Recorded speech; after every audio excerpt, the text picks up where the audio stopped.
আজকে আমরা দেখে নেব ইরান বনাম ইসরায়েল ও আমেরিকার যুদ্ধে কোন দেশের কতটা পরিমাণ ক্ষতি হবে।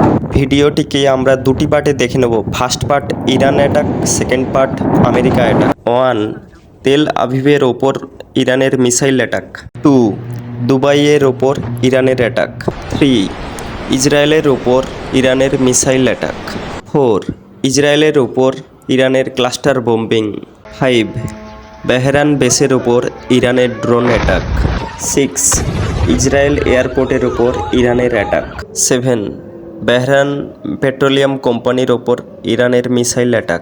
8. পার্সিয়ান গালফে অবস্থিত স্ট্রেট অফ হরমুজকে ইরান ব্লক করে রেখেছে, যাতে করে আমেরিকার ও ইউরোপের বাণিজ্যিক জাহাজ এখান থেকে যেতে না পারে। 9. আমেরিকা এবং ইসরায়েলের রিপোর্টারদের মতে 6 ইউএস সোলজার, 10 ইসরায়েল সিভিলিয়ান এবং গালফ কান্ট্রিজের 9 জন এই যুদ্ধে মারা গিয়েছে। এরপর আমরা ভিডিওর পার্ট 2 নিয়ে আলোচনা করব। চ্যানেলটিকে সাবস্ক্রাইব করে পার্ট 2 ভিডিওটি দেখতে থাকুন। 1. ইরানের জাহাজের উপর আমেরিকার নেভির অ্যাটাক। প্রায় 150 জনের মতন ইরানিয়ান সেলর এই অ্যাটাকে মারা গিয়েছে। 2. ইরান সিটির উপর আমেরিকার অ্যাটাক। 3. আমেরিকার নেভাল ফ্লিট দ্বারা ইরানের ফাইটার জেটকে অ্যাটাক। 4. আমেরিকার দ্বারা ইরানের আন্ডারগ্রাউন্ড ইউরেনিয়াম ফ্যাসিলিটিকে অ্যাটাক। 5. আমেরিকান ফাইটার জেটের দ্বারা ইরানের সিটিতে অ্যাটাক। 6. আমেরিকা এবং ইসরায়েলের যৌথ এয়ার স্ট্রাইকে ইরানের সুপ্রিম লিডার আলী খামেনেইয়ের মৃত্যু। 7.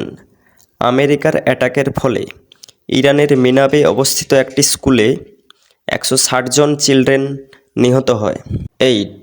রিপোর্টারদের মতে আমেরিকার অ্যাটাকের ফলে প্রায় 1000 জন ইরানিয়ান সিভিলিয়ান ও মিলিটারি সোলজার এই যুদ্ধে নিহত হন।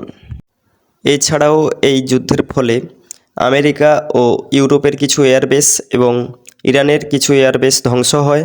এই যুদ্ধের ফলে কিছু স্কুল, কলেজ, ঘরবাড়ি, বাণিজ্যিক জাহাজ, নেভাল বেস ইত্যাদি ক্ষতিগ্রস্ত হয়।